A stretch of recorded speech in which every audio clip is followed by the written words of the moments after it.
I have a rather important announcement, and yes, it concerns Cheetos and chicken fries. Burger King has taken these two deliciously iconic snacks and have created Cheetos chicken fries. They're like original chicken fries made with white meat chicken, all juicy on the inside, but dangerously cheesy on the outside, and cooked to crispy perfection. It's like Burger King took the perfect snack and made the perfect snack. Try them now, or they'll be gone faster than an order at Cheetos chicken fries. New Cheetos chicken fries only at Burger King. Limited time only at participating restaurants. Florida Boy Sports.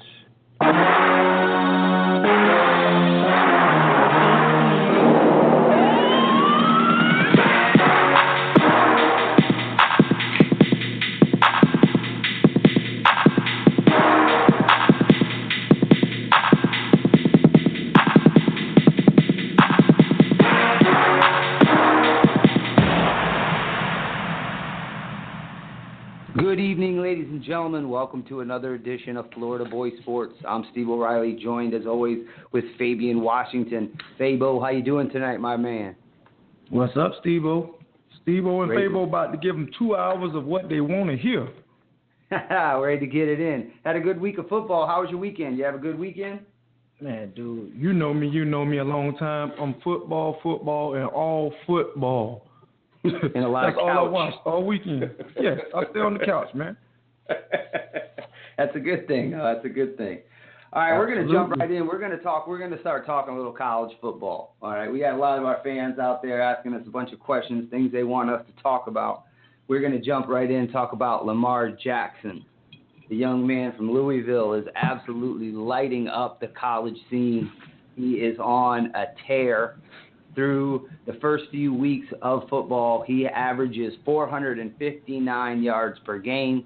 He has 18 touchdowns and a quarterback rating of 96. He had 8 touchdowns versus Charlotte alone, not to mention what he did to Florida State, just absolutely shredded the number 2 team in the country. Babe, what do you think about this young man, Lamar Jackson? Dude, he is a freak of nature that can throw the football. Man, I watched him. I've been watching him for the last 2 years now because I'm a huge fan of his. And Louisville, I remember last year when I'm watching Louisville, it was always this one guy that would stand out, the quarterback. He was always amazing to watch, like literally passing and throwing. How often, Steve, is the best athlete on the field the quarterback? Not often. In college, at all. Not often. More often in college than in the NFL, but it's not more often. often, but usually that's not the best player on the field. Dude, no. Lamar Jackson, any field he steps on this year, he will be the best player on the field. The man is amazing. His COD is stupid. If you guys don't know what COD is, that's change of direction. Man, the kid can go from 0 to 50 in a millisecond. I watched him versus Florida State Saturday. Stop, and go again, and literally burst through the hole for a touchdown. I'm like, dude, what am I watching right now? I think I'm watching the next phenom. I think I'm watching the next phenom, man. And it kind of reminds you of everybody's favorite phenom, Michael Vick. That's what it reminds you of, especially on the college level, because I was around. I was in high school during the Michael Vick era at Virginia Tech, but Lamar Jackson is just, like I said, he's a freak, but I think his numbers this year are going to trump Vick's by far, passing and rushing. Dude, last year he rushed for 900 yards, which is pretty good for a quarterback. This year, man, through 3 games, the guy has 464 through 3 games. There's running backs that doesn't have that right now. That's how crazy he is, man. I just love him. I'm going to literally watch him every single week, man. Yeah, his crowd is growing. It is funny you bring up Michael Vick because Michael Vick said publicly that this kid's 5 times better than I was when I was at Virginia Tech. And we all know that, Michael Vick was pretty special as an athlete. The thing that I notice in the difference is his body type. He's taller, he's longer. He can do more things, I think, as far as being a quarterback, because he can see over the offensive linemen better.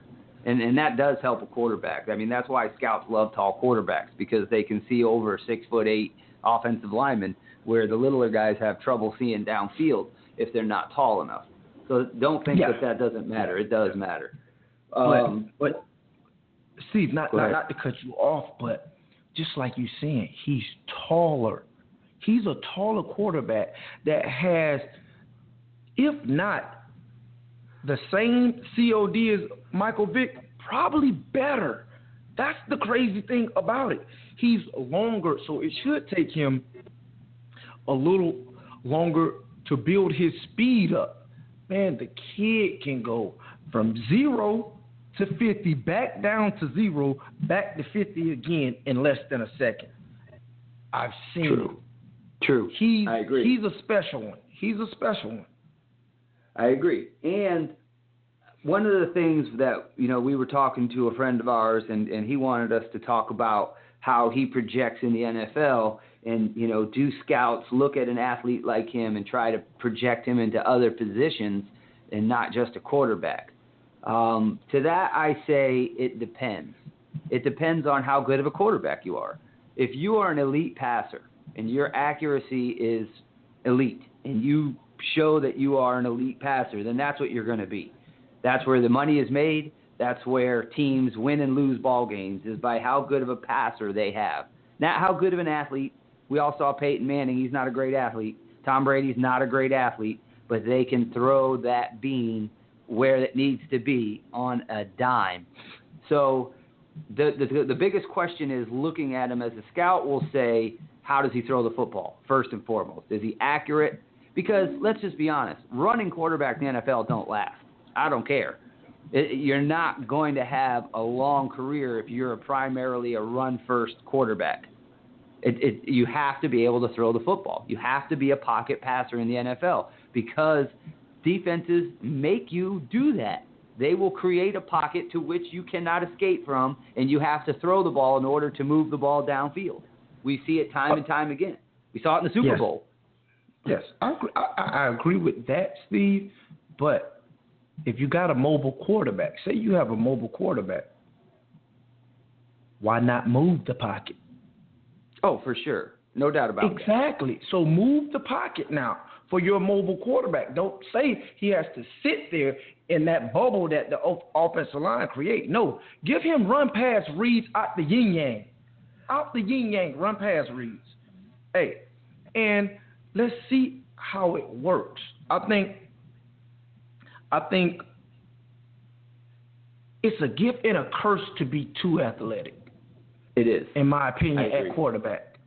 Because, yes, you're a gifted quarterback. You can run, you can pass, you can do all this. But the second you start messing up, they're already trying to figure out what's your secondary position instead of trying to develop you into the right quarterback. Correct. Well, here's the thing, and this is what college coaches don't care about. Let's just be honest. They don't care about this factor. When your first read is not there, a lot of times a college quarterback who is extremely athletic is going to tuck the ball and run and make a huge play. And college coaches are fine with that because it works. But in the NFL, they want you to go through your second and third and maybe even your fourth progression and then take off and run. Don't just look at your first read or maybe your second read and then say, okay, those guys are covered. The clock's ticking. I got to get out of the pocket and take off and run. That does not work in the NFL. The linemen and the linebackers are too fast. The safeties are too fast. They hit you too hard. You will not last. It just doesn't sustain. So it's not something that in the NFL they want to see, but at college it doesn't matter because your first read's not there. You take off and make a sensational play with your legs for 60 yards down the field. Great. That works. We'll take it. As long as it works and we're winning ball games, that's all we care about. Your development is secondary. Your winning is primary. because that's where the money's at. That's how we get the big CBS and all the other contracts, and that's how schools like, the big SEC schools write us checks to come and play because we fill seats. It's a money-making machine at the end of the day. So winning is all that matters. I don't care if this quarterback gets developed or not. And we see it time and time again. You see so many offenses that are not what they call pro-style offenses, which means a quarterback taking the ball under center or a non-read option. You see a lot of shotgun, fake the handoff, take off and run, or maybe make a quick pass to a primary receiver. But you don't see a lot of quarterbacks making second and third reads. You don't see exceptional footwork. You don't see coaches working on the 3-step, the 5-step, the 7-step drop. They don't care because it's the time and the investment they have to put into making you a perfect quarterback. They could be just using your athletic ability up. You know what I mean? Making plays to use that athleticism that's going to work in college because there's not that many great athletes on the other side of the ball like there is in the NFL. I think in college, just to piggyback off a little what you were saying, I think that's all skill positions. They're not finna wait for anybody to develop in college. They want you to play right now, so they don't care how you make the play. They just want you to make the play. Exactly. I see it a lot on the defensive side of the ball at my cornerback position, but I'm not going to go into that on this show, but I see what you're saying about the quarterbacks, and it's definitely similar. I mean, right now Lamar Jackson is head and shoulders a better athlete than Geno Smith is with the Jets. Oh, that's not a good comparison. But hold on a second. It is, Vabe, because their numbers are almost identical. Their numbers are almost identical. They have the same exact yards per game. I'm not talking about numbers here, Steve. I'm talking about the eye test. I'm talking about the eye test. Okay. Well, that's different. The eye test, they're not even close to being the same athlete. No, not even that's close. what I said. They're not the same athlete at all. Of course, that's what I just said. He's head and shoulders better athletically, but the statistical numbers as a passer, his yards per game, his quarterback rating, they both had 18 touchdowns. They both have 450 yards per game average. Jackson has a little bit more yards per average through the same amount of games. Jackson's quarterback rating is 96. Geno's was 94. Their numbers are almost identical. I read an article about it preparing for this show, how the similarities are almost insane when looking at Heisman Trophy, projections. But was Geno developed into an NFL passer? No, because they didn't care to. The coaches don't care to. That's my point.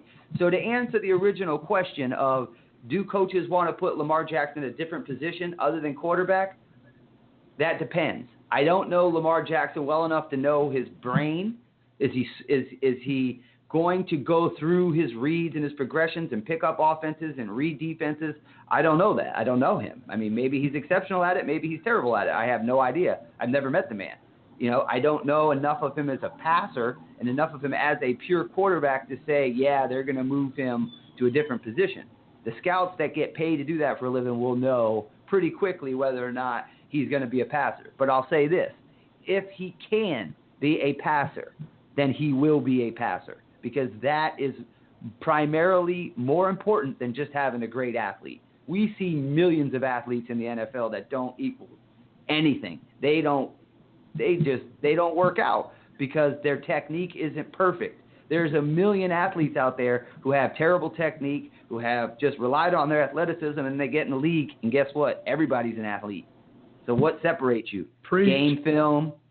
Game film, technique, preparation. We saw cornerbacks jumping balls, pick sixes to win ball games this week. How'd they do it? Preparation. They know on a 3rd and 8 coming out of the 30 and that's what Ed Reed told me. Watch film. What do they do in this situation? Be prepared. Don't just say, oh, I'm fast, I'll jump the route. Know what you're going to do. And if he's smart enough, I don't want to say that because that's really not fair. Is he smart enough? I'm sure he's smart enough. No, but that's a quarterback question. That's a quarterback. Yeah. That's a quarterback. Is he smart enough to play quarterback? And that's with every quarterback down the line. You have to ask, is he smart enough to play quarterback? Now, he has the athleticism to play another position. So, okay, it kind of sounds like, okay, is he smart enough? Why would you ask that question? Well, you ask that question with every quarterback that you draft, literally. Right. Ryan Leaf smart Ryan enough Leaf to play wasn't at the highest mentally, level. Ryan Leaf wasn't mentally capable. Yes. Exactly. That doesn't mean he's a dumb person. That doesn't mean can he mentally slow down the game? Can he make checks, reads, certain things of that nature where that you have to make, pretty much. You have to make those reads, and I can understand a little bit of why teams may say, okay, if he can't do it, well, we'll just move him to a receiver or something, because he is a amazing athlete. Now, he's going to be on the field regardless. Oh, got to. Right? He's an amazing athlete. Now, the question doesn't get asked to a lot of white quarterbacks for the reason that they're not going to move to another position. They can't change to another position. You're either a quarterback or you're out of the league. Yes, right. Look at Tim Tebow. Look at Tim Tebow. Why did he go to fullback or tight end? Or he didn't want to, they say. Selfish. But you don't think? Selfish. So, well, whatever. Look at Ryan Leaf. I mean, you could go through a whole list. I mean, every year there's quarterbacks who don't make it in the NFL. It's because they don't have the athletic ability to switch positions. If they could, they would. Look at John Lynch. John Lynch was a quarterback in college. Then he moved to safety. He lit people up. He was athletic enough to play. Amazing athlete. That's an amazing athlete. Exactly. He was athletic enough to do it. So he did it. You know, it doesn't have anything to do with race, even though it looks like it. It does. It does. Hey, Steve-O, trust me, it does. But I think when people looking at it, they're looking at it the wrong way. Like, they giving you a black quarterback, I see it, they're giving you multiple shots to make it in the league. A white quarterback with no athleticism, hey, look, buddy, either you can throw this 25-yard comeback or you going You're home. Sitting down. Exactly. You going home. Yeah. So I can see both. I can see it because I just like you said, why are they already trying to figure out what position would he play in the league? And I was like, as soon as I seen it, I was like, why are they already doing this? Like, dude, give him a chance to develop. But I can see a lot from both ways.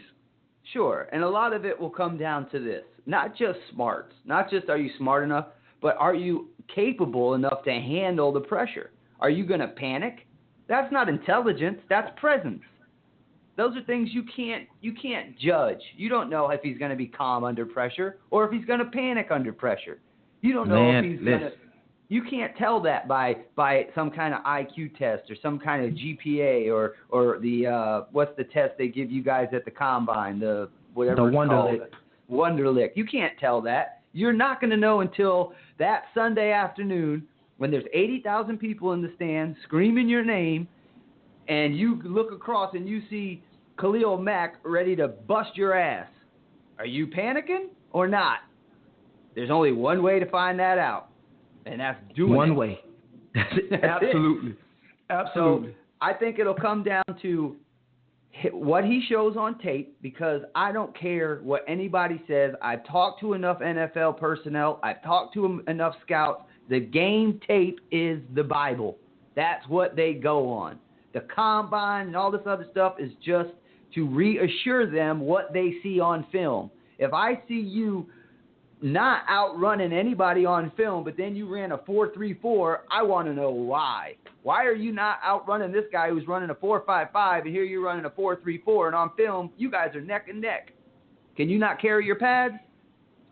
No, because he hasn't learned how to slow down the game yet. That dude that runs a 4.5, he know he's not gifted enough to do certain things. So what he does is he slows the game down with his brain. That's pretty much what it is.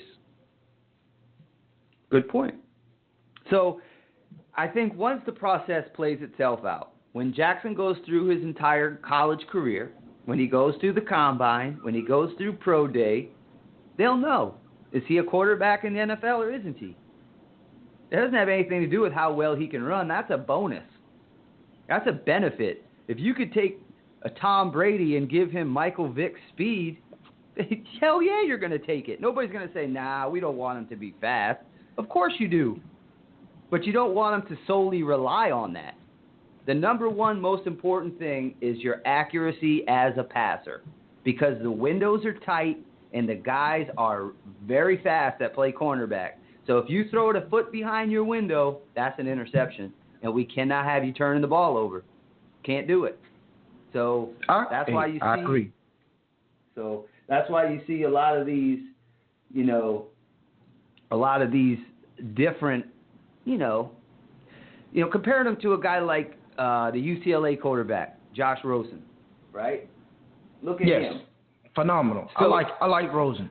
He's got a big game coming up, but he's kind of viewed that differently, isn't he, than a Jackson? Already, you're seeing it in the eyes of scouts and in the tweets you read and the things you see. Yeah, of course.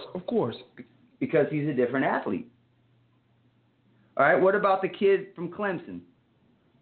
What about let's compare? He's in the Lamar Jackson category. So do you think that Clemson tried to showcase him as a pocket passer first couple of weeks and didn't quite work out the way they wanted it to? I think, first of all, not just on Watson. I think Clemson as a whole has some problems they need to fix and get it fixed fast. It's definitely not just on him, and that's another team that I think that came in maybe ranked just a little too high, but that's neither here nor there. But he's the Lamar Jackson. That's who we thought we were going to see doing this crazy stuff this year. Watson. Yeah, he was supposed Jackson. to be the Heisman. He was supposed to be the Heisman leading candidate. It was hands down. Fournette, Cook. Yeah, him or one of the great running backs that was coming out. One of those talented running backs. But he's in that same category. He's an amazing athlete. From what I've seen, I'm not a scout, and I know absolutely nothing about quarterback mechanics, but it seemed like he can get it done in the passing game. So I can't knock him there. I mean, I'm no George Whitfield, of course. Exactly. But, I'm definitely not George. Hey, he's a quarterback guru. Yeah, he is. But here's the thing. At the end of the day, why Michael Vick didn't switch positions was because Michael Vick could throw the football. He had a cannon. He threw darts. He throws a tight spiral. He could get it done. And even if he wasn't the greatest quarterback that the NFL ever saw, the coaches saw enough that they said, okay, I can work with that. Like me, okay, I teach golf, right, Fabe? I see a guy who gets on the tee and hits it 325 yards off the tee, just crushes it. But he hits a slight little fade, and a lot of times he misses the fairway. He doesn't want to play a fade. He wants to play a draw. I can fix that. I can fix it. But if another guy steps on the tee and he hits it as hard as he can, 270, I can't get him to hit it 325. It's just not in your DNA. You're not going to do it. I may be able to get you 5 to 10 yards longer by some mechanics, some swing flaws, some different ways to create and build torque. But this is the same thing that professional coaches see in football. They see the same things I see as a golf coach with a golfer that they see with a quarterback. Exactly. What does he have for tools? I agree, because it's not just – okay, you gave the example of a John Lynch being able to change positions. Well, I can give a great black quarterback. He can't change positions, and he's damn good at what he does. Jameis Winston. He can't change positions. No, he's too slow. It's no way in hell. What other position could he possibly play? Guard. He's not athletic enough. But one thing he does, and he does every Sunday, he knows how to slow the game down. One thing, he knows how to slow the game down. He knows how to make. Oh my God, he's a gamer. He's a gamer at the right time too. How many times have you seen Jameis Winston absolutely stink it up for 30 minutes, and then the second 30 minutes you like, oh my, what am I watching right now? Like, right. it's something about, especially that kid, that knows how to go into the locker room. Yeah, and he's got a huge arm. He's got a 92 mile an hour fastball arm. I mean, that's what I'm talking about. He gets on the tee and he hits it 340. But you see, so it's not with, all right, think about it. It's not just Jameis. It's not just Jameis. It's like it's on. If you can't play another position, you're stuck at the position you are. So that you're at, rather, and you better show up and show out, or you're going to be shipped out. Right. Look at Terrell Pryor, Braxton Miller. These are athletes. Got to get them on the field, not quarterbacks. In college, they could be. Because it's a different game. It's a different game. It's not college football. I watch NFL football religiously. I watch every game every week, and if I don't watch it on Sunday, trust me, I have it taped and I watch it later. And I rewind it and I watch it again. And my wife, she drives me nuts. She doesn't care about what the quarterback's looking. Look, he stared down his receiver. She doesn't care. Rewind it, show her again. She doesn't care. But I do it anyway. But when I watch college football, it's a totally different sport to me. I don't watch as much college football as I watch NFL, but it is a completely different game. It is completely different. You don't like all the mistakes in college? No, it's not that. It's not that I don't like it. It's just that for some reason, I do watch it, but for some reason I don't watch it as closely or as, I should say, religiously as I watch the NFL. I see so many plays in college that me and my wife will be watching. She's great. I got to admit, she doesn't sit there and watch sports me even when she doesn't like it. And I'll tell her that play won't work in the NFL. That play right there, and I'll rewind it, that play will not be working in the NFL. He's not going to get to the edge there. That play is, throw that right out.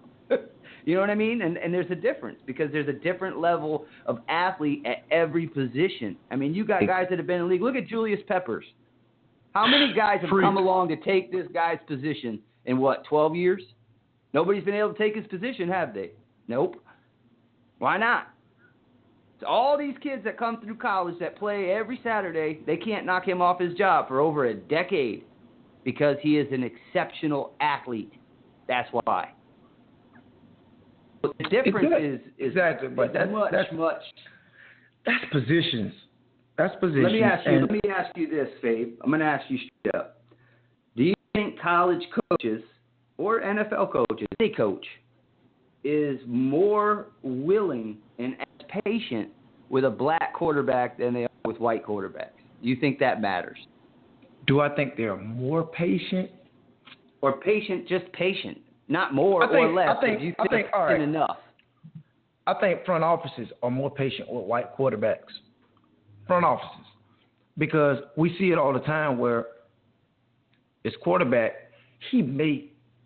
don't get me wrong, he may be throwing 50%, 50-50. We don't know what we're getting out of this guy. But we're winning. We're winning with this guy. And once you slide from winning, say you have a winning season with this black quarterback, a winning season with this black quarterback, you have a losing season. That's 2 winning, 2 losing. And I'm talking 10-6 to 8-8. And you never really see the black quarterback reemerge if he get cut from a team. He doesn't reemerge in the league again. You see what I'm saying?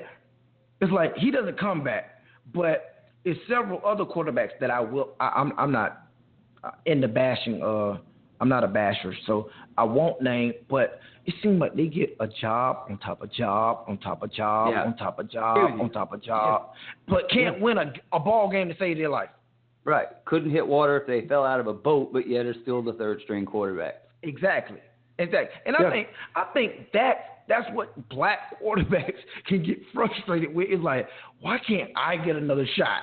You know what I mean? It's like, right. It's like I text you early today, Steve, and I said the black quarterback versus the white quarterback is similar in my eyes to the black cornerback and the white cornerback. And your response to me was, what white cornerback? And I said, you just made my point. Dude, it's like, you can't tell me. I played in the NFL 7 years. I went to 7 NFL camps. We have never had a white cornerback in our locker room. You can't tell me there's not a white cornerback that can't even get into camp. I can't. Jason Sehorn is the last white cornerback I can ever remember. And my memory is short on it too, but I do remember Jason Sehorn. I remember out of Ohio State, Dustin Fox. Those two guys, they stick out to me because Dustin was a baller at Ohio State. He was a baller. But it seems like they moved to safety, like Harrison Smith. I mean, I don't know if he was ever a corner. Harrison was always a safety. Yeah, I don't know. I mean, I just think it is what it is. To me personally, I don't think it has anything to do with race. It may not. Well, let me explain. Like. Well, yeah, and it may, and I'll explain, and I'll just be 100% honest because I don't give a shit. If you're purple and you can win games, you're going to be out there. That is the most important, is winning. Every owner, billionaire owner, wants trophies. They're not in it for the money. They already got money. Preach. They want trophies. They got trophy wives. They got trophy cars. They got trophy houses. And damn it, they want trophies in that trophy case. Yes. Get me a Tiffany. That's what they care about. Go ahead on, Bishop O'Reilly. Preach. So that is what is sacrosanct. Meaning the most important. Get me trophies. If you could do it, you're my man. If you can't, get out the way. We're going to get somebody else here in. Now, with that said, I think the second most important aspect is image. When you talk about front offices not giving particular black quarterbacks chances, but the squeaky clean white boy from USC, who's still in the league, right? We're not naming names. We're just talking in general. I'm just saying it could be somebody like that, right? So they want to look at it like an image thing. Is this guy dog fighting? Is this guy out hanging out with people who bring a bad image to me? And let's just be honest here. A lot of front office individuals in the NFL are conservative, very, behind the gated community types. They don't relate well. And I think we saw that a little bit with Philbin. When I watched Hard Knocks and I saw the way Ocho was acting, I could kind of see that there was a disconnect between Chad Ochocinco and Coach Philbin. They didn't quite jive. He didn't understand where Ocho was coming from. He didn't quite get him. I thought there was a disconnect there. And it seemed to be like Philbin had just this very rigid, very CPA, very formal approach to this. We're going to just toe the line here, gentlemen. And that's what it looked like to me. So if you have that kind of mentality, that kind of coach, that kind of front office, then maybe they don't want to give the black guy another chance because they don't understand his language. They don't understand the way he acts. They don't understand his mannerisms. They don't understand him. Because let's just be honest, in America, there's a disconnect between black America and white America. There's a disconnect. Period. You're right. You see it all the time. Yes, and people, I am blessed that I have the ability to go to your house when there is no other white people there and feel 100% comfortable. And nobody gives a shit that I'm the only white dude there. Exactly. Because I don't feel disconnected. And we're not going to make you feel uncomfortable either. Right. And vice versa. Mi casa is su casa. Right. So I think that there is some human element to all of it as well. But I think at the end of the day, all that matters is putting the trophy in the trophy case. And that's where me and you we can agree on. But we just do see it a lot with the athletic black quarterback. Hey, if it's not working out, we're just going to move you here. And I right. absolutely think it's a bad thing, though. Right. Like I said, They I don't don't think wanna it's a let- bad right. because they're still trying to employ you.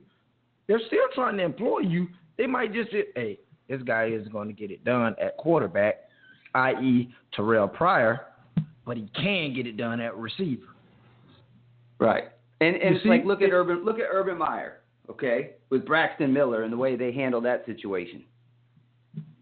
Right? I mean, he didn't really care if Braxton Miller was developed. He wanted wins.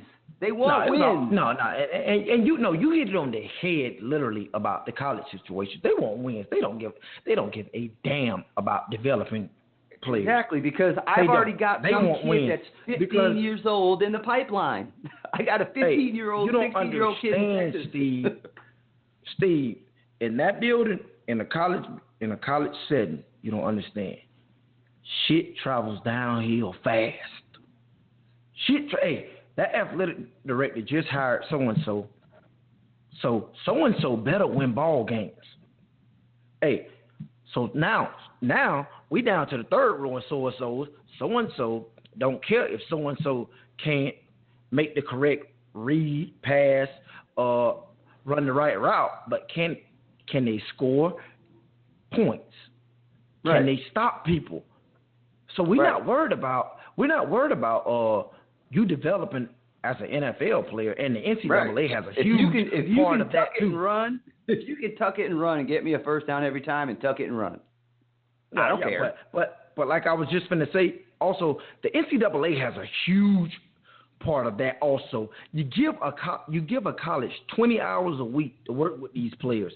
Come on, dude, are you serious? 20 hours? What are you going to get done in 20 hours? Not a whole lot. In the NFL, you might knock out 20 hours in 2 days. No lie. No lie. In the NFL, you may knock out literally 20 hours in 2 days.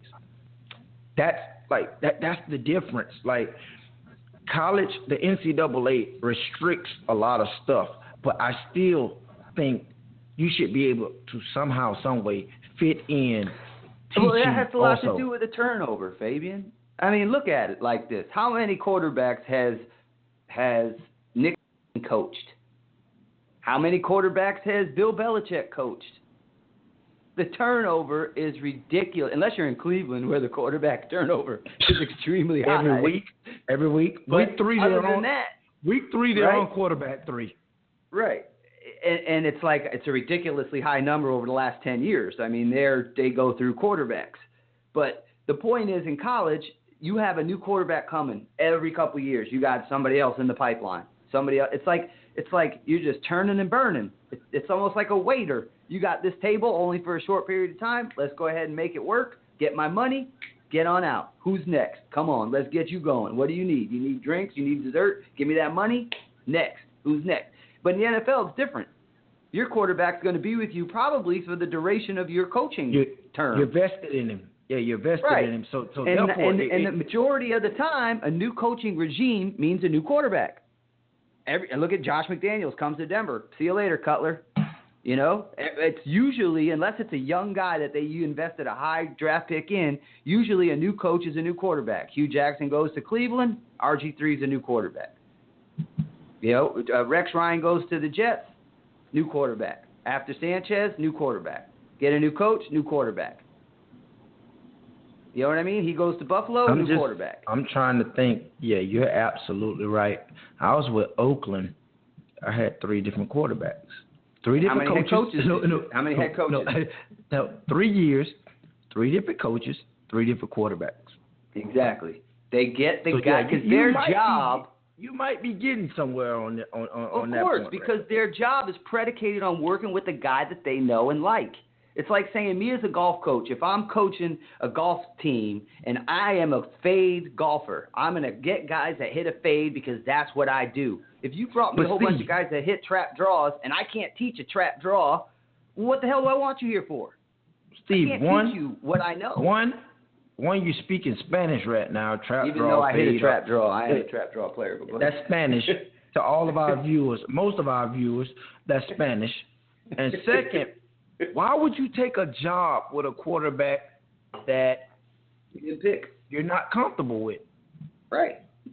Unless you're taking over like Aaron Rodgers or Drew Brees or somebody stupid good.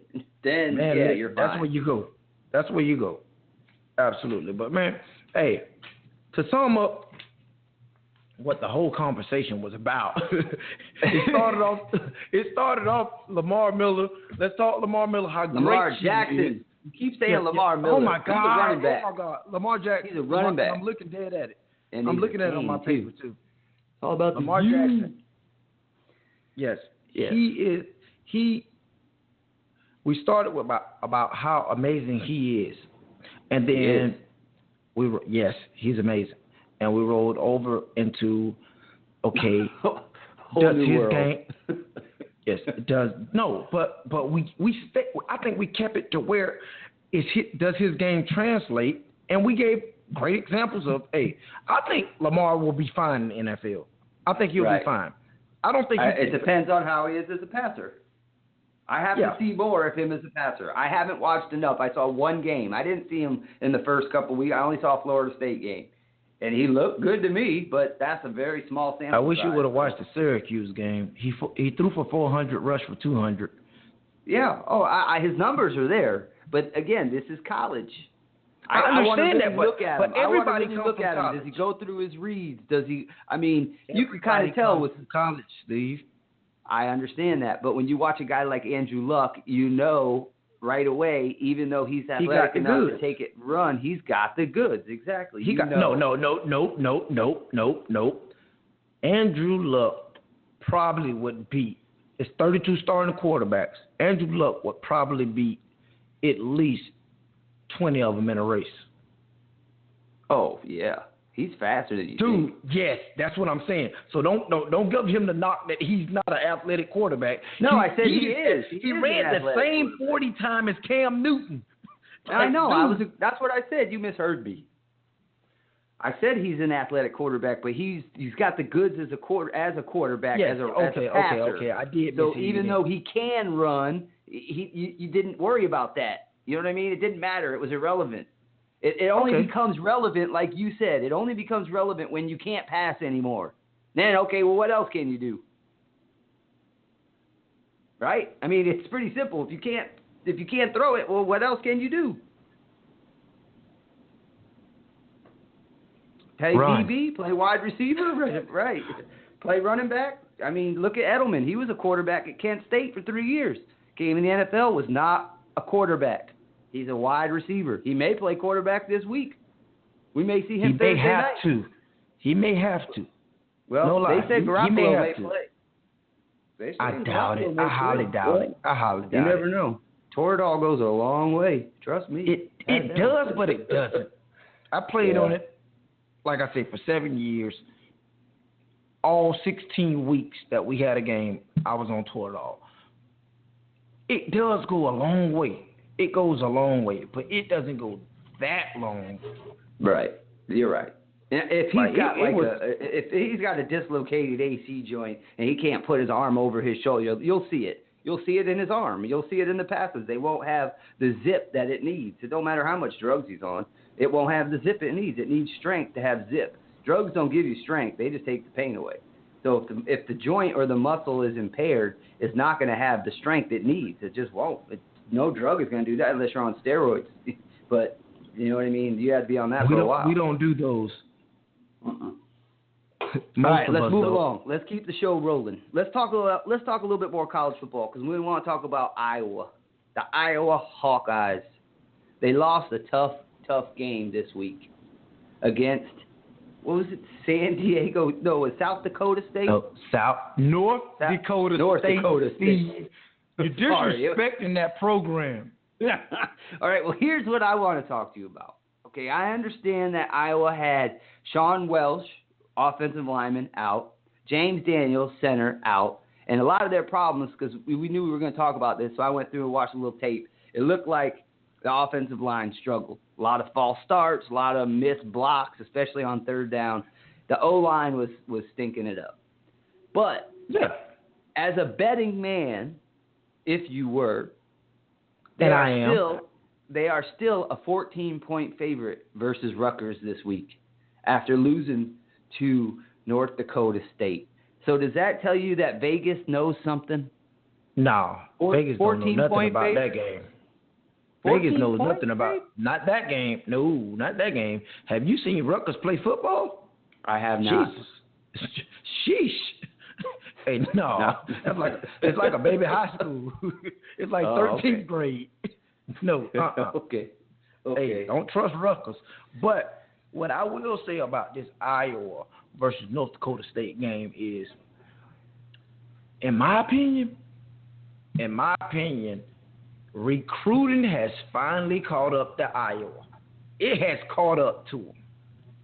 Dude, you don't understand how important recruiting is in college football. Sometimes you can just out-athlete people.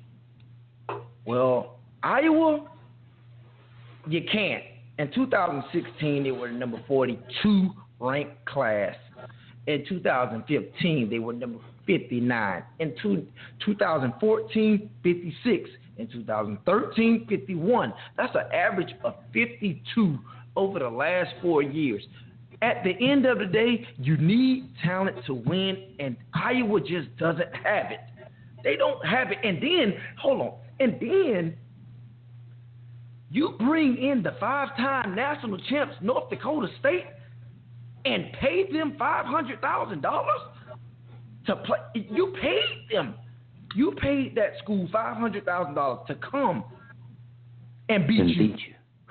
They were dancing on that bus, boy. They're dancing insane. on that bus. Insane. Steve, no lie. Steve, no lie. I just looked this up today. North Dakota State has played 6 FBS schools.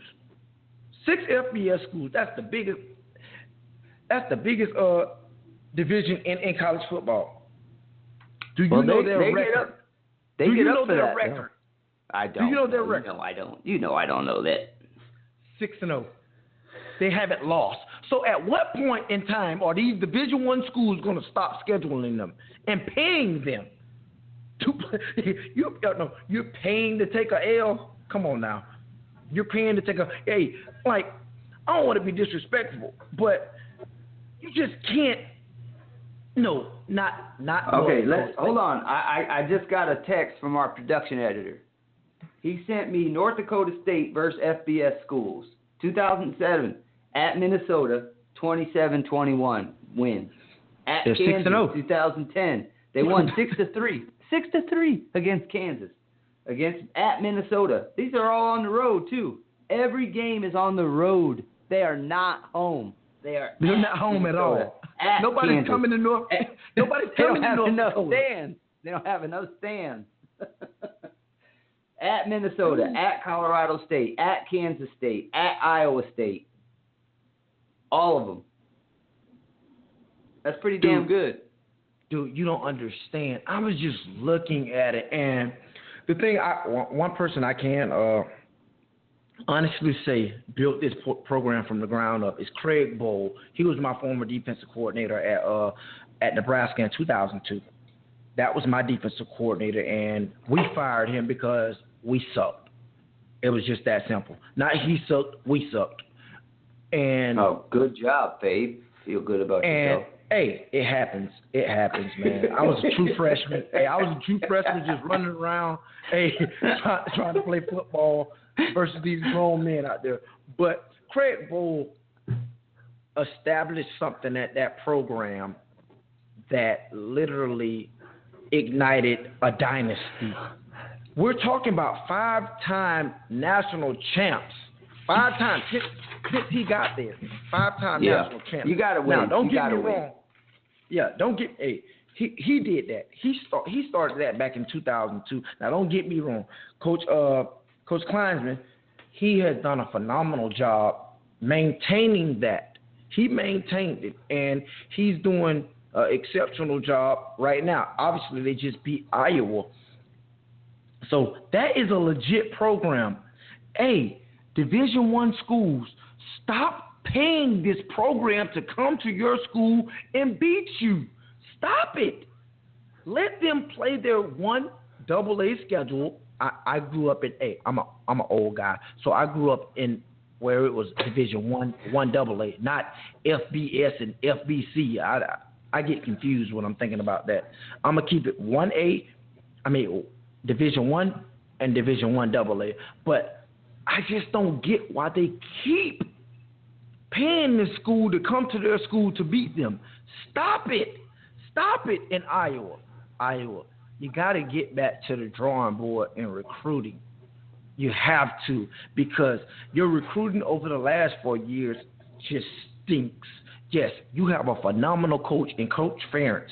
Coach Ferentz can coach, obviously, anybody. We see that right now, because that's what he's coaching. He's coaching anybody. And this is partly on him, too, but his coaching is amazing. He got to get back to the drawing board on the recruiting tip. Start getting some of those like my school, Nebraska. We'll get a top 25 class, a top 20 class, okay, and try to make that work. If Coach Ferentz can somehow, some way get a couple top 20 classes, top 15 classes, dude, his program would be so much better. You're not working with the middle of the pack of recruiting. Dude, his average right now in recruiting, I think it's 128 Division I schools. It's 128 Division I schools. In recruiting, he's consistently 52. Like, that has to be better.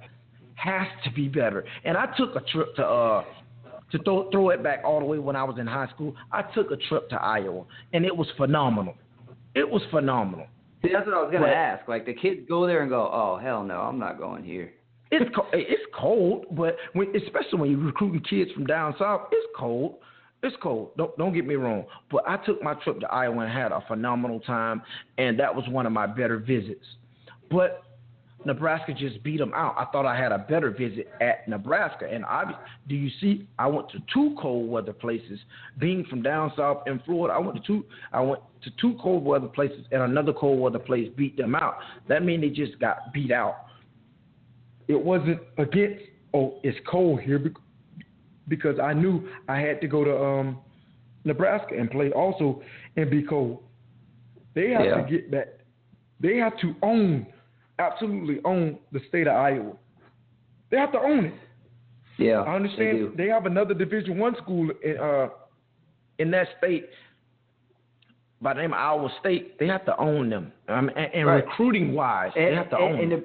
To bring it to Florida terms, the University of Miami let all the kids from Miami go to Florida State and Florida. Let's just be honest. Yes. You let all these kids in your backyard that go to all these exceptional schools, the next thing you know, they're committing to Florida State or they're committing to Florida. I mean, I know one of Florida's recruiters. I know him well. He's in Miami recruiting Miami kids. That's where the talent is, so that's where they go. So you can't let them leave your backyard. You just can't. I agree with you. You can't.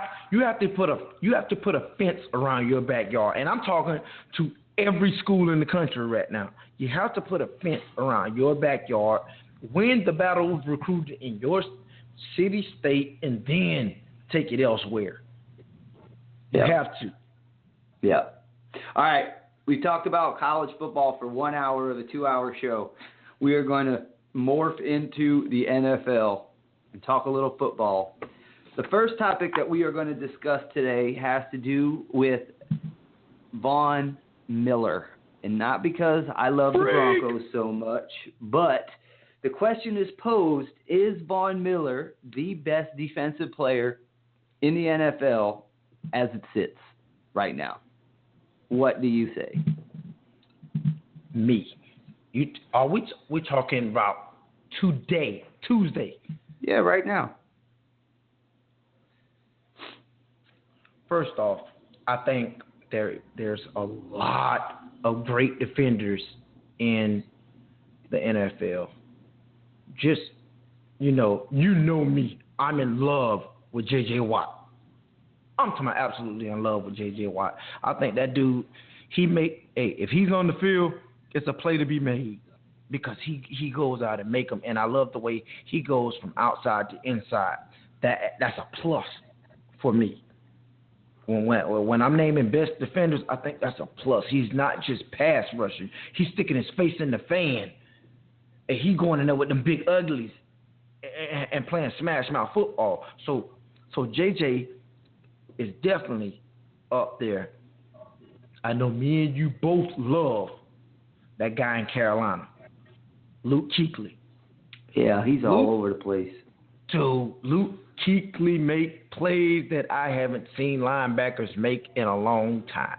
I'm talking about a long time. I used to see 52 make a whole bunch of plays, but Luke Kuechly, I think with his athleticism, along with his playmaking skills and his brain, because you can obviously see that kid. He's a footballer, meaning all he do is study film. He studies film all day. All day. He doesn't have a life outside of football, I promise you. He makes some plays sometimes that you just... Like, how the hell did he know that was coming? Exactly. Like, come on, dude. You seriously knew that was coming? And, all right, so that's another guy. But to answer the question, yes, Von Miller is the best defensive player in the league. The reason why, like I said, I love J.J. Watt. I didn't know, Steve, where have I been? I didn't know in 2011 both of them were drafted in the NFL. I didn't know that. Mm-hmm. I just didn't. For some reason, that flew way over my head. But now that I do know that, they're always going to be linked together. They're always. Which is hard. It's hard because they're totally different players at totally different positions. They are. But they're linked. They're linked together. No matter if they want to be, people don't want them linked. They're one went number 2 overall, one went number 11 overall. Hey, first round. Okay, I'm going to stop you real quick. Von Miller missed some time with a torn ACL. No. And see, I was about to explain that also. How he's been suspended at times.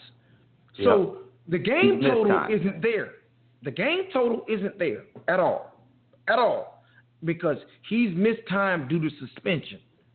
But when you look at him, I went back and I just look at stat for stat, and I'm really going off these first 2 weeks of this season, the majority, because we're talking about today. But to me, Von Miller is the best defensive player because his impact to the game of football is like you just don't. Like we were talking today, Steve. You say Von may be missing for a quarter or two, but then if we need him, third and whatever, he's there. He's there. That's him. The guy is always around the ball. He always makes things happen. I know you recall how much hell he gave Cam Newton in the Super Bowl. Like, dude. Oh yeah. And here's the thing. It seems like when Von Miller wants it, when he really, really wants it, or he really, really knows we have to have it, he's got that Michael Jordan in him. Where when Jordan knew, I got to run down and dunk on you. I don't care if it's Patrick Ewing. I am going to dunk on you. I have to do it. It has to be done right now. I'm going to do it. Get out of the way. Watch me work. Yes. And he does. Yes. That's what I see with Von Miller. But here's the thing.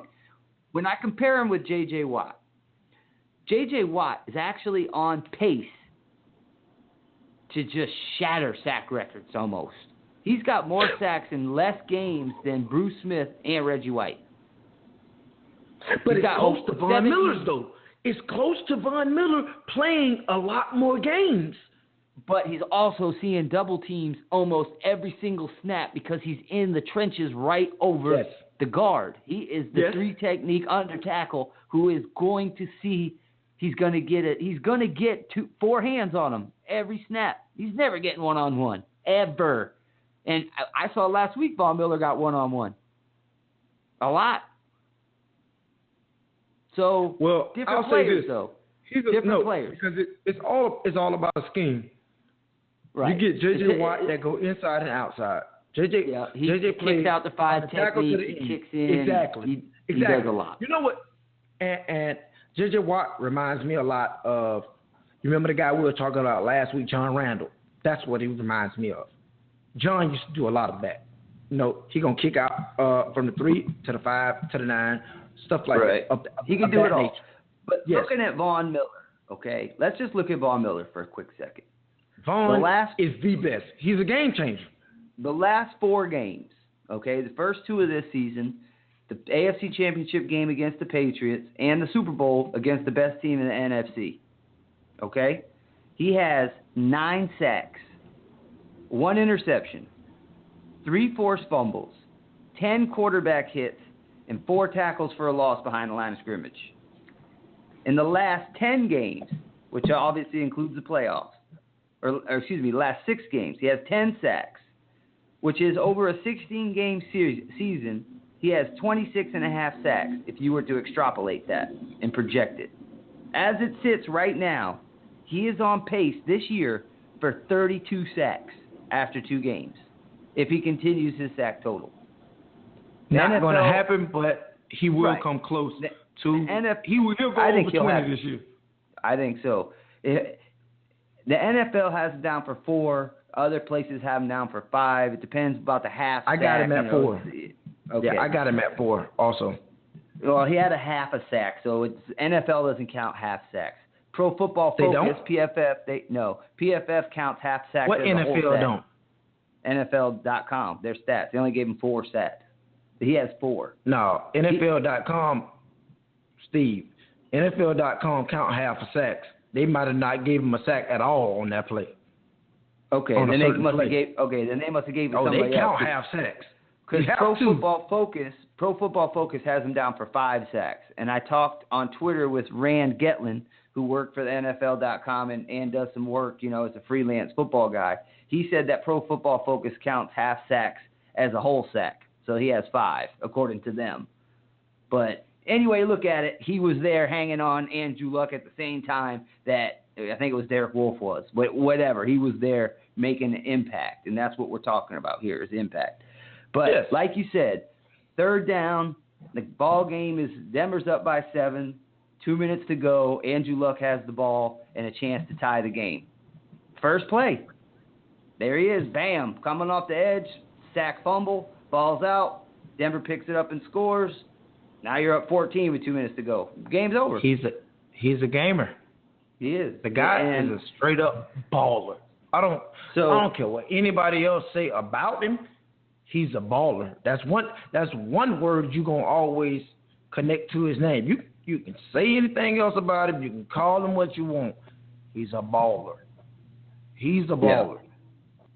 I remember just the other day when I was having dinner. I was out with Sapp. Warren Sapp was in town. We went out, watched a little preseason, I think it was, and I asked him straight up, Von Miller or Khalil Mack, who are you taking?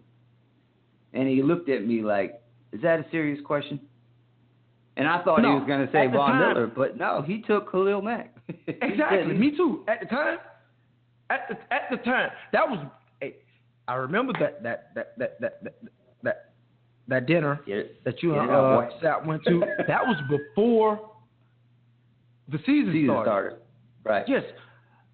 Von has came out, man, bro.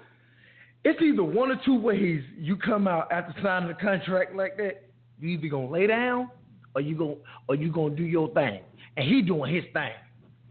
And a lot of people in Denver were worried about it because he was on Dancing with the Stars. He's got the Old Spice commercials. He's on the Madden commercials. He's everywhere. He's on the Key and Peele show or whatever. He's everywhere now. Super Bowl MVP. He's being pulled in every direction. So they thought, okay, when camp starts, he won't be ready. He'll be out of shape. He's not focused. I think he put that to bed very quickly. Oh, man. Hey, those people are nuts. Hey, I don't know Von personally. I never met Von. But, man, one thing I can see, he knows how to multitask.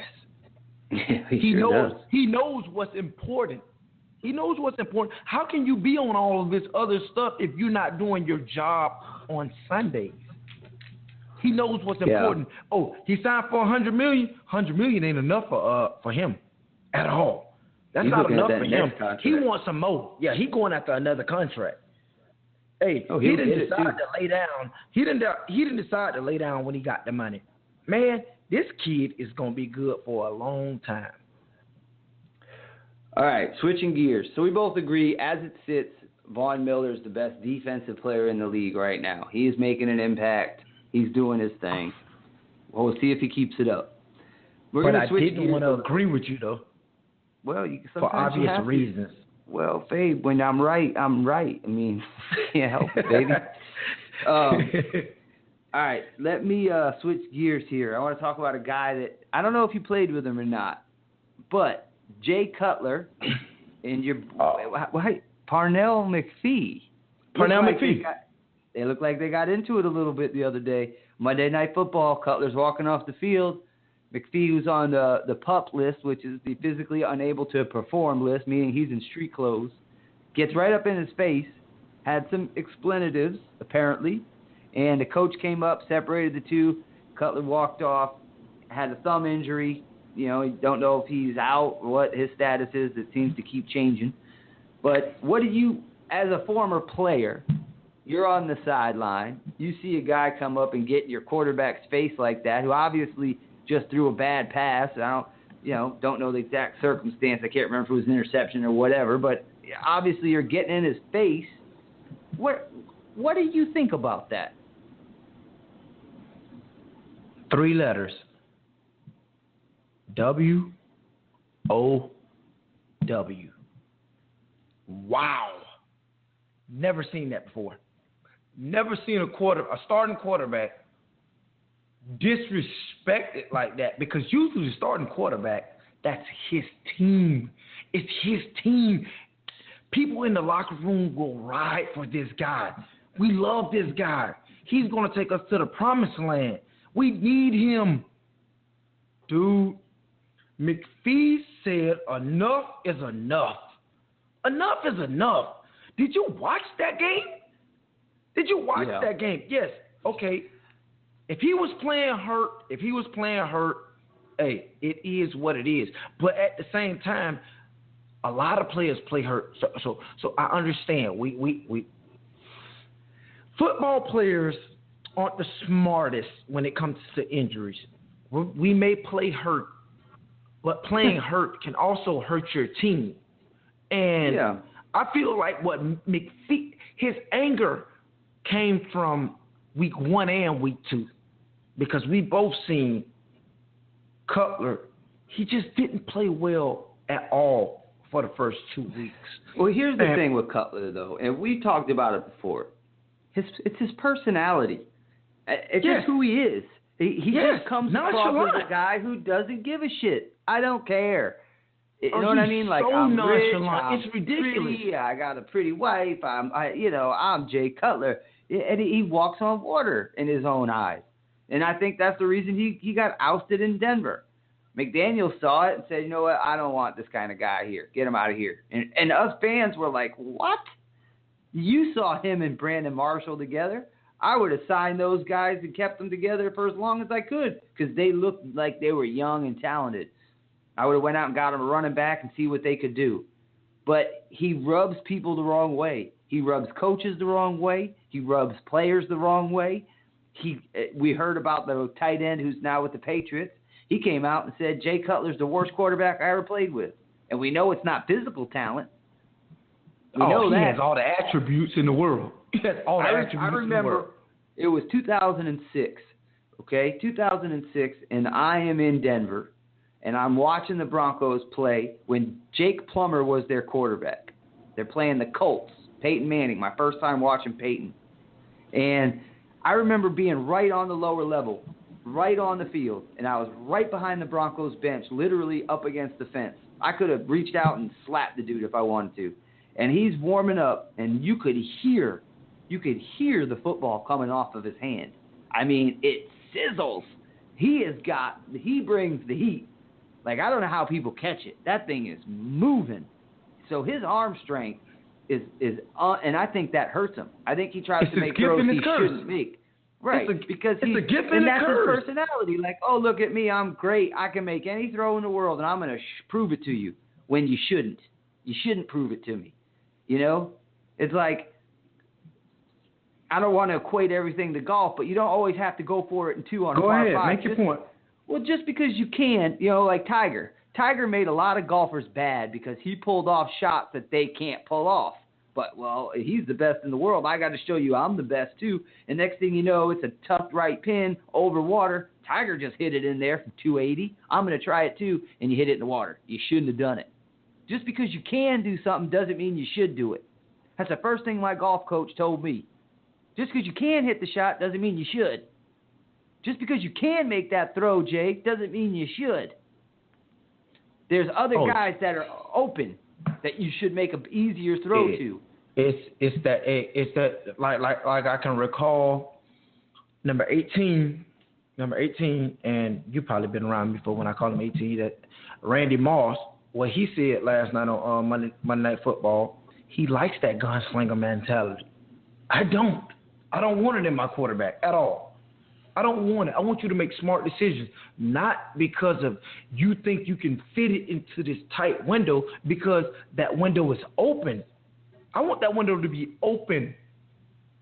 I don't want you to throw it in tight windows just because you feel like, okay, my arm will be able to get it through there. And right. And I do agree with, and I will say, I do agree with Moss when he was saying, hey, throw it up to the big guys because you got to. I played corner. Hey, you better pack your lunch when you go out with one of those tall guys like a Calvin Benjamin or Brandon Marshall. Yeah, oh, my God, you better pack your lunch. You better pack your lunch because one thing for sure, two things for certain. They going up to get it. So I can understand where 18 was coming from when he was saying that, but I just don't like Cutler. He makes some dumb decisions. And I think what they go back to what started this, what started it all was that interception last night. Oh my God. And I think McPhee just had enough. Bro, he threw the ball directly to the guy. It's like, all right, if your finger is hurt, your thumb is hurt, whatever, you can't hurt the team by doing this. And it happened right after that play. That's the amazing thing about it. So I think that's what led. I think that's why his blood was like just boiling and had to go at Cutler like that. But I would discourage any guy from going after your quarterback. That's not what you do. But I think also the time is up for Cutler in Chicago. I think everybody's tired of all of his antics, and this is his last year there. So I feel like more people will speak out and do certain things towards Cutler because, believe it, this is his last year there. You sure about that? Are you serious? Fox would be crazy to keep that guy around. Well, unless you got something better, I don't know. Hey, they're 0-2. Yeah, I know. Something in the draft might be better. Yeah, there may be. But here's the thing about quarterbacks, Fabe. There's only 32 of them in the entire world that start. Yes, sir. So there's only 32. I remember thinking, what would that be as far as the percentage of how elite you must be as a person to be the 0.000000001% of the population, and the ego that must come with that. It's a huge ego. It's a huge ego. That's what. When you say that Cutler makes dumb decisions, I think he makes arrogant decisions. I don't think he makes a dumb decision. I think he makes the decision of watch me carve this up. You know what? It's just like golf in many ways. It's watch me make this shot. You know, watch this shot. It's 260 yards out of the rough, tight pin. I can pull it off. It's the same thing. A quarterback. He drop back, thinks, okay, I can, instead of laying up and hitting the guy underneath, I'm going to rip it deep and out of bounds, which is an interception. You know what I mean? It's the same mentality. You're just forcing it when you're just trying to show off. You're trying to show off is what you're doing. Yeah, but you're showing off. Yes. You're right. That's what pisses people off. Don't show off. Hit the guy underneath. Let him kick up a first down and move the chains. You don't need the 30-yard out right now. You don't need it. You know, and there's some quarterbacks that have it that don't necessarily use it. like Andrew Luck, he can rip all the throws, but he doesn't. Cam Newton can rip all the throws, but he doesn't. Aaron Rodgers can rip all the throws, but he doesn't. But I want my quarterback to be able to. Looking at a quarterback like, give me any middle-of-the-road, average, dink-and-dunk quarterback. He cannot rip all the throws. He can't do it. Alex Smith? Right. Trevor Siemian. Alex Smith. No disrespect. Ryan Tannehill. Smith. No disrespect. That's 2000. Hey, man. That's 2005 draft class. Hey, but it's there. It's there. And I like Alex. I was so impressed with what Alex did week 1, threw for 300+ yards. I'm like, oh my God, Alex Smith. But and that's me. That's also me being biased because of what class he came in. Right. At 2005. But the consensus is he's a check down Charlie. That's the consensus. Well, because you either can do it or you can't. It's just like I was equating it to golf, and I hate to keep doing it, but you can either hit the shot or you can't. Rory McIlroy can hit all the shots. Yes, Lord. But love that kid. But Luke Donald can't. He just can't. But Luke gonna finesse you though. He's gonna finesse you. Exactly, and it's just like a quarterback. He's gonna take that 3 shots on a par 5 to make a birdie. Just like a quarterback has to do the 15-play drive to get a touchdown. He's not going to do it in 4 plays.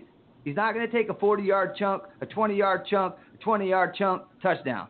Not going to do it. He's going to take a 6-yard drop-off, a 6-yard curl route, 7-yard slant, 5-yard out, 3-yard dump to the running back. 4, you know what I mean? And then you need 15 good plays of no tip balls, no drop passes, no holding calls, no false starts. There's just too many things that can go wrong to get you out of rhythm. And then you get in the red zone, everything gets tight. So what do you need in the red zone? You need somebody that can rip it because everything is tighter. So you want somebody that can throw that dart in there. Not win with scheme, not have play action, bootleg, faking, handoff, play action. Because after a while, game tape exposes that. When you're on the 7-yard line and it's 1st and goal, this is what they're going to do. They're going to roll out and throw one to the tight end, and I know it, so we're going to play it. And then when that's not there, what do? Take a sack. Young fellas. Right? Young fellas, if you're listening to me, please study. Study your craft. Study your craft. So we want, coaches want, fans want, everybody wants a quarterback with Jay Cutler's ability, but they don't want his brain, or his attitude, or his moxie. That is where the disconnect is. What moxie? Right. That's what I mean. You don't want it. You don't want what he has upstairs because his aloofness, his nonchalant attitude. Exactly. It just comes across wrong for football players. I hate it. I want to see defensive players. I want to see my quarterback firing everybody up. I want to see my quarterback. Right. Hey, look, I don't care how much we're down. Tom Brady, love him or hate him, is the quarterback you want because he is the most emotional guy. He is so emotional. He gets out there. He gets people fired up. He runs downfield and headbutts Gronk in the end zone. He's high-fiving everybody. Boy, he is ready to go. That's what you want. Yeah, exactly. I know I want it. As a quarterback, I want it. I've seen it. So that's what I want. I don't want a guy, after he throws an interception, his head is coming down as he's walking to the sideline. Once he gets there, he don't want to hear anything what's coming up from the booth on the phone. You don't want to hear the offensive coordinator. You don't want to hear the quarterback's coach. Man, dude, no. You need to go. Right. We want a guy, hey, what did I do wrong? And how can I correct it right now? Because, hey, I got 52 other guys. Hey, I got some guys. Hey, they depend on me right now. Right. And you see the good ones. You see the good ones get fired up, especially not when they winning, but when they losing, they get fired up. They're like, okay, I'm gonna make it happen. And like I said, I just want that. I want to see that out of Cutler when things are going wrong, or I will take even when things are going right. him stop being so nonchalant. So I'm talking about, like, dude, have fun.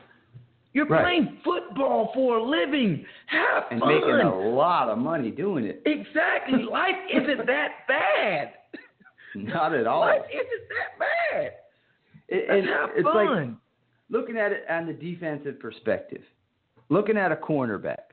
When a cornerback gets beat, let's say he just gets beat, I want him still talking shit to that receiver going back to the huddle. You got me this time. You got me. Okay, you got one. Big deal. I'm going to get you next time. Just keep bringing it. Not the guy who's sitting there looking down like, oh, man, I don't know if I can do this. These guys are so fast, and beating himself up. No, I want the arrogant dude that is sitting there ready to keep fighting. You got beat. It happens, especially in this league. You're going to get beat a lot. These guys get paid too. Yes. But you want to keep in there and keep fighting. Keep fighting. Both that's the sides. whole thing for me. I want to see fire. This is a game of emotion. It really is, though. That's the thing. It is a major game of emotion. Do you not understand? You just firing yourself up. It may help you win a play. And now, once you win a play, let's stack plays. That's what we call it. Stacking plays. Let's stack a play. You won first down. Now let's win second down. And at second down, let's win third down. You just want to keep stacking plays. That's what you want to do. And if you stack enough plays, you're going to be a Pro Bowler. If you stack enough plays, you'll be a Hall of Famer. Everybody can't get to that level. That's a special level of player. But those players, they stack so many plays on top of plays that you just can't deny them from being the greatest at what they've ever done. Right. Stacking plays.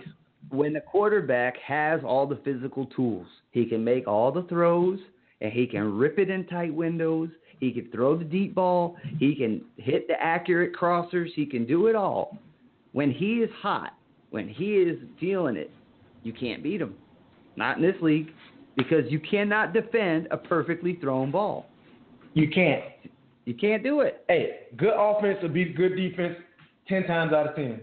Just like in baseball, good pitching beats good hitting. If that pitch is on the perfect part of the plate, coming in at 93 with movement, sit down, Potsy. You're out. That's why guys get paid really good money to get a hit 3 out of 10 times. Hey, I equate that to, I remember when I used to be single, right? And I go in the club. Steve, I go in the club, and I would be like, hey, my guys would laugh at me. I'd be like, hey, do you not know if I can get 3 out of the 10 women that I try to talk to in this club, I'm going to the Hall of Fame. I'm batting 300. Hey, yeah. But people don't equate it. Hey, I equated a baseball stat to everyday living, and used to make everybody. It used to be hilarious. Every weekend when we used to go out and that was my stat every weekend. Hey, 3 out of 10, and people would laugh at me. Now, hey, I'm an old man. I live in the house. Hey, I stay in the house. I don't even go to the club. So, but yeah, I still remember. I think it was a Family Guy episode with a.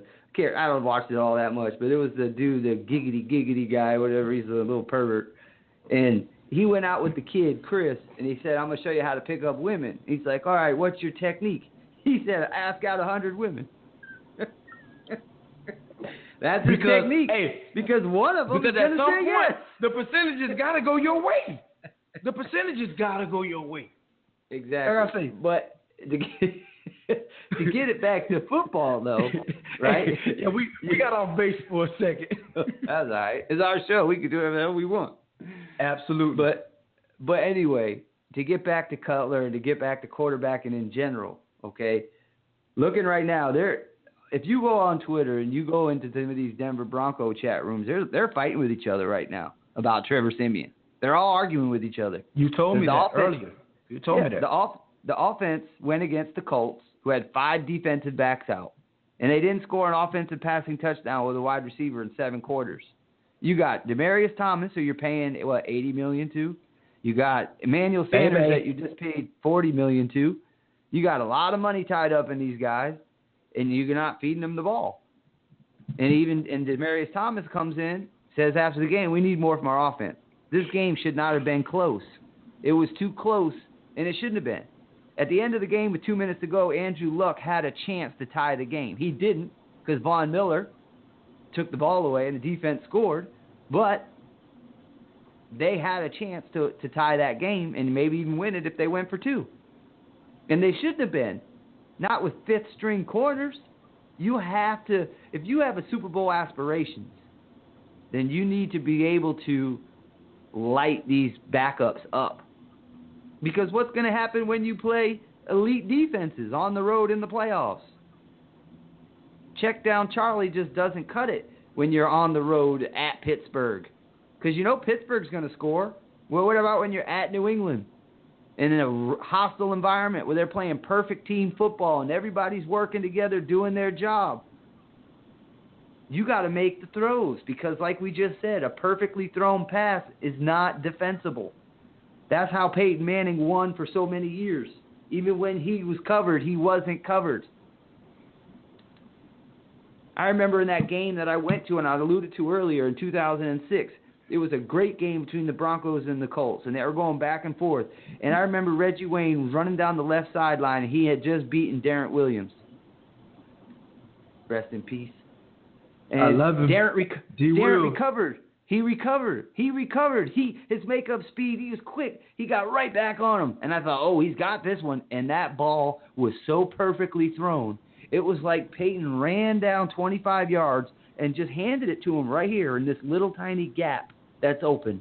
And just I remember sitting there and I just looked at my wife, who was then my fiance, and I said, can you believe this? Do you see that throw he just made? Like, oh my goodness. You can't defend that. And that's what wins Super Bowls. Unless you have a defense like Denver showed last year, but that usually doesn't win year in and year out. Dynasties in this league are created offensively. The Cowboys, the 49ers, they're all the Patriots. That's because they had great quarterback play. Montana, Aikman, Brady. When the Broncos won their Super Bowls in back-to-back years, it was offense. It wasn't defense. How many Super Bowl defenses have you seen go back-to-back? Look at the Ravens. Look at the Buccaneers. Did they go back again the next year? No. It's tough to do. You gotta put up points in this league. The league is geared toward offense. The rules are geared toward offense. But that was back when you could beat people up who came over the middle. That was back when you could clothesline a quarterback. You can't even hit him now. You can't hit him high. You can't hit him low. You can't touch him now. You can't do nothing. I mean, I saw the other day, I can't remember what game it was, but a guy came across the middle, like 12-yard slant route, and the safety lowered his shoulder, did not lead with his helmet at all, and he hit the guy square in the chest, and they still threw a flag for unnecessary roughness. He didn't even hit him in the head. He was just there, perfect time, bang, broke it up, but he busted that guy hard. It's almost like if you hit the guy too hard these days, they're going to call a flag. If the hit seems too violent, they throw a flag. 10 times out of 10, yeah, they're calling a flag on that. And football isn't football anymore. And I can elaborate on it. I've never been a hitter, but I love to see somebody get hit. I can't even watch people get hit anymore, or it's a flag. Everybody knows, hey, no, Fabe ain't going to hit you. Hey, well, you're not a big guy. Let's just be honest. Exactly. You're what, 5'10", 185 pounds? Is that about right? I wish I was 185. I'm about, when I played, I was 177. Now I'm 182. I'm 182 now. That's not a big defensive player. No. At all. That's not a big fit football player, period. Right. You're relied on your speed. That's what got you there. You're exactly. 4.29. The 4.29 40 got you there. Let's just be what it is. You're not built to be physical. That's like asking a Ferrari to go into a demolition derby. That's stupid. Man, listen. Not built for that. You called it. You said it, not me. You know, You see and there's certain guys that are bigger that aren't physical. That's where the coaches have a problem. Hey, man, you're 6'3", 240. You need to hit somebody. You know, that's different. But the point here is that's them dudes, Steve. Just not to cut you off, but that's them dudes, Steve. They look like Tarzan but play like Jane. Right. And I think, honestly, if we're just being honest, I think the Patriots changed the game. I think when Ty Law and the company, back when they were playing Peyton Manning and the Colts and those back-to-back, seemed like every year they were in the AFC Championship game. Remember 2002, 2003, Is that 2004? when they roughed up the receivers that year? Oh, yeah. Remember they were just beating Marvin Harrison up. Yeah, they changed. Oh, my God. They changed And the rules. that's when the rule changed. Right after. Right. It was like, hey, they can't beat those receivers. They beat the hell out of those receivers. They did. Ty Law beat the hell out of Marvin Harrison. And every time Peyton went to throw it, his guy was getting grabbed, mugged, pushed, hit, clocked upside the head. I mean, they just beat him up. And they said, listen, you can't do this no more. You can't touch a guy after 5 yards. You can't even touch him. And I saw so many questionable calls this weekend where guys, I mean, they didn't even touch him. And it's pass interference. It's like, are you kidding me? That's not pass interference at all. But they call it. So it's a different game now. And just like you said, I watched this weekend also, Steve, and I seen some stuff where I'm like, well, these guys are getting away with murder. Meaning some of the DBs was getting away with murder. So I think it's just an inconsistency on the NFL's part. It's like, what is a pass interference? We still don't. Nobody that has ever played football can define a catch. We don't know what that is. I know. But I think that the guys, talking about pass interference, talking about defensive back play, I think the guys do the same exact thing every play. It's just sometimes they call it, sometimes they don't. Sometimes they don't. Yes, you're right. You're right. You know, you see a guy run across the middle. I see every time the defensive back put that one hand around his waist, the other hand goes up over his shoulder. Every time. He either turns him a little more than usual, but his hand is there. When they're running down the sideline and it's a streak or a go route, they're hand fighting the whole way. That's why all these guys make one-handed catches now, because his other hand is being held. It's pinned up against the DB's body. Hey, it helps. Nike, Under Armour, and Adidas are making some. Those gloves are pretty freaking special. Yeah, it helps. They're special. They are. But these guys are also talented, too. You can't take away from their ability. They're doing it. I know what you're saying. But them gloves are tacky. Oh, man, listen. You're not catching that same ball 10 years ago. No. Right. And there's a lot of plays, too, on the offensive line side that I scratch my head. How is that not holding? You know how many times I watch the Broncos games 3 or 4 times. I'll record it and watch it again, record it, watch it again. And Von Miller gets held more than anybody. I mean, he beats his guy a lot.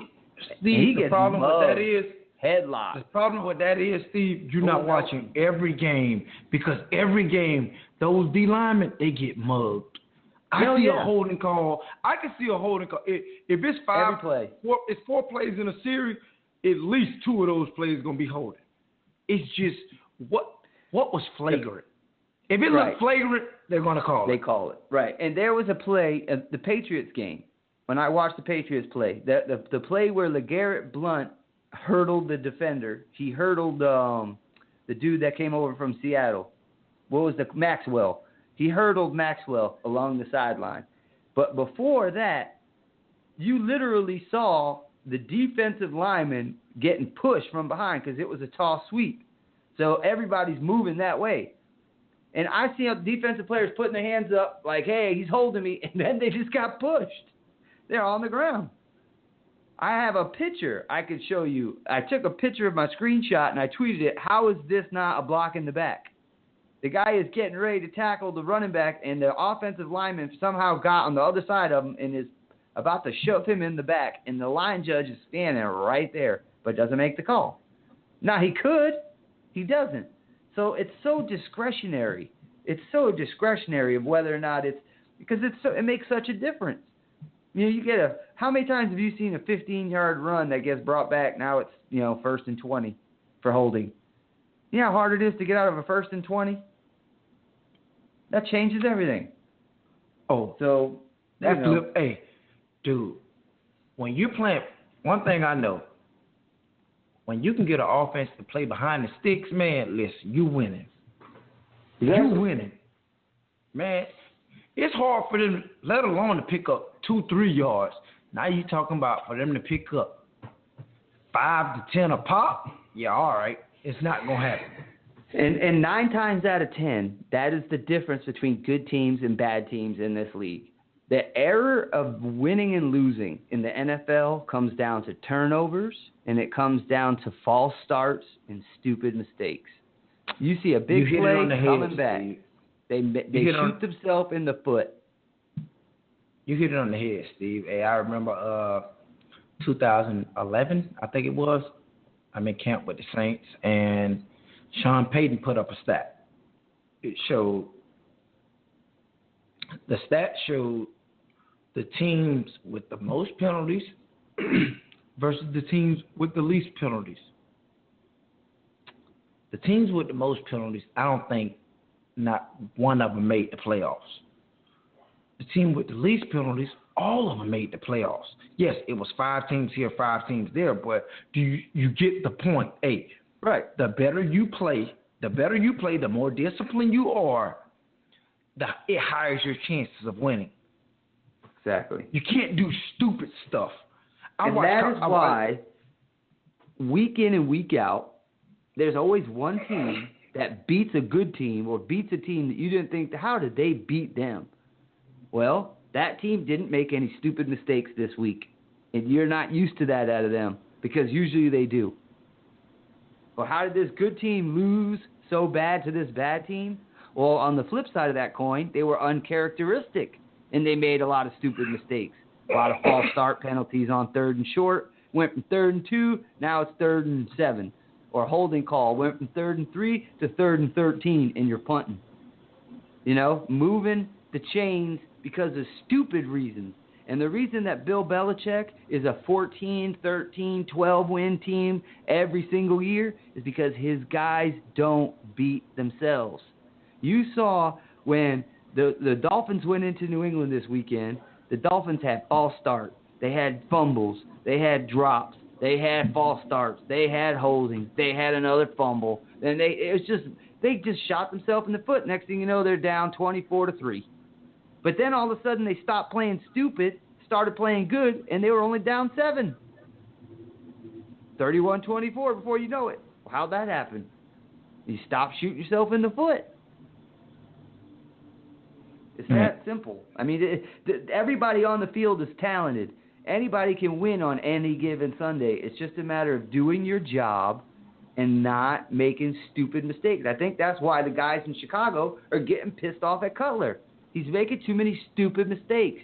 And I work too hard every week lifting weights, going to camp, going to training camp, coming to film session, going to the gym, getting my body healed up, going to the acupuncturist, doing everything I do to get ready to play on Sunday. And then when it comes down to it, you just throw it up for grabs like you don't give a shit. I put too much into this for you to do that. That's why I'm mad at you, and that's why I'm going to cuss you out on the field, because I put too much into it to watch you just throw it away. And that's why I think that people like him are not embraced so much. Because, you know football players. I know football players. They're people too. If you're giving your heart and soul and you make a mistake, but you're busting your ass and trying, they're going to forgive you. Okay, we all make mistakes. Come on, pick each other up. Let's get on to the next play. But if you make mistakes and you don't really seem to care, then all of a sudden I got a problem.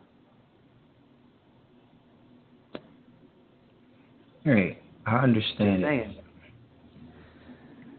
But just saying, Steve, not to go off course, but I would like to talk about. I would like to talk about, and I understand you don't watch a lot of college football. I do. Dude, I'm seeing headline after headline right now about what's going on at USC. It's a like I have watched them a little bit. It's a shit show right now. It's a shit show at USC right now. And I just got a text message saying that the head coach just got punched by someone today. I don't know if it was a player, a person in the staff. I don't know. But they did just say he got hit by someone today. How the hell does that happen? I understand. Hey, it's a lot of turmoil going on in that program right now because that program is used to, they're used to winning. They're used to winning, and now they're at a point where they're coming back to reality. Reality isn't you win every year. You know, Alabama, they got humbled at one point. That school got humbled. I still recall, you can go look at it. When I was coming out of school in 2001, man, listen, Alabama couldn't even get me to come on a visit. It was that bad at Alabama. And then you get the right coach in there. Yeah, you get the right coach in there. And now, here's the thing, and that's what to go back to USC for a second. When I watched them in the last big game they had, I can't remember who it was they were playing. The one they got beat pretty bad. Who was it they played again? It was supposed to be a great game going in. Alabama. It was Alabama. Yeah, there you go. So I was watching it, and I was also looking at some NFL buddies I know who were tweeting and posting some things on some social media, some Facebook and Instagram and everything else. And they're mentioning, look at the angles that these defensive backs are taking on this specific play. And then they rewind it, and they show you the tape, and they show you the angles and how bad they are. And the question is it coaching, or is it the players not taking coaching? Now, it's funny you say that a coach got punched. Did he get punched by a player or another coach? Now, is it coaching or is it players not taking coaching? At what point is it the chicken or the egg? At what point is it the player's responsibility to take what the coaches are saying and do it? Or at what point is it the coaches are not telling these players enough, that you're not taking proper angles on your way to make a tackle? You're not working together as a unit.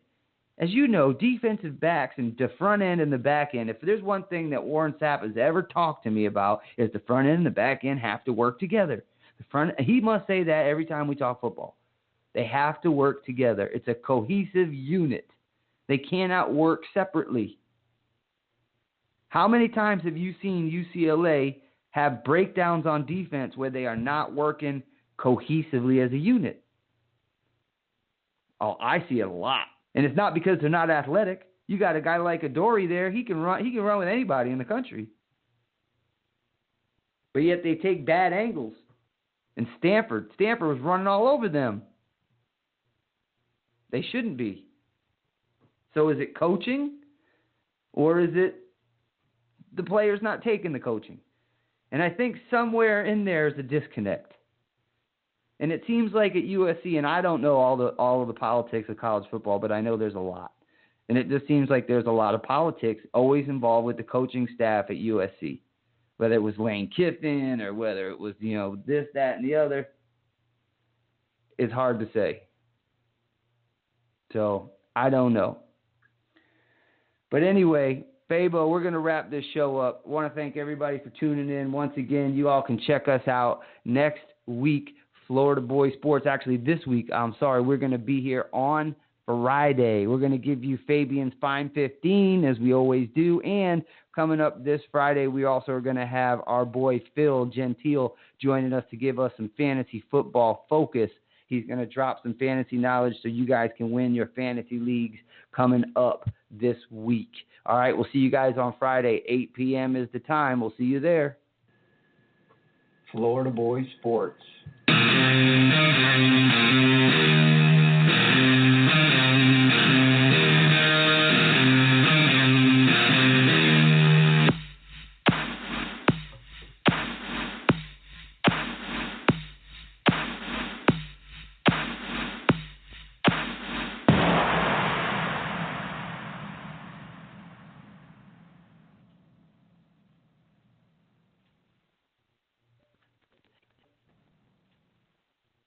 Progressive presents Mindfulness with Flo. Your aura brims with confidence. The Name Your Price tool has given you policy options based on your budget. A source of great power rises from within, like a Tyrannosaurus Rex that can shoot dragons out of its eyes, riding on a tank. Get insurance based on your budget with the Name Your Price tool from Progressive. Visit Progressive.com. Progressive Casualty Insurance Company and Affiliates. Price and coverage match limited by state law. Hey, it's Flo, and this is my impression of a beat poet. Name your price. A tool, an idea, an inspiration to do more than just say what you want to pay. Oh no, but to see the options that could fit your budget. Steve, enough bongos. Find car insurance that fits your budget at Progressive.com. Makes me want to dance. Steve! Progressive Casualty Insurance Company. Price and coverage match limited by state law.